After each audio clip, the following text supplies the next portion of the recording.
Hello, what's up mga ka-happy? May papanood ako sa inyo, isang kamote driver. Tingnan nyo itong XL7 na Suzuki o Ertiga ba ito? Tingnan nyo kung paano lubi ko. Sumobra siya mga pre, ngayon aatras ka. Pag aatras ka, normally talagang kakabig ka na yan sa kaliwa. O tingnan mo yung atras niya, kung ano yung liko niya, yung pa rin yung atras niya. Yan yung tinatawag na palahib ang lisensya. Na driving school ka na, tapos ganyan ka pa rin nagmaneho. O yan yung talahib, huwag yung pagdadriving yan kasi bahala sa kalsada yan. Yan yung literal na huwag yung pagkatiwalaan pero syempre habang tumatagal matututo din yan. Sa ngayon, pabayaan niyo muna. Tingnan nyo, umaabante, taga-kanan.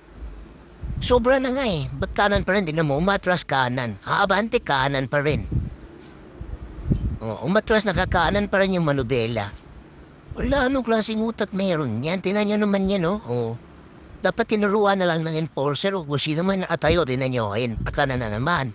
Okay na yan eh.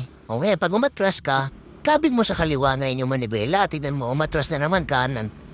Lo, ibalik nyo sa driving school yan. Time.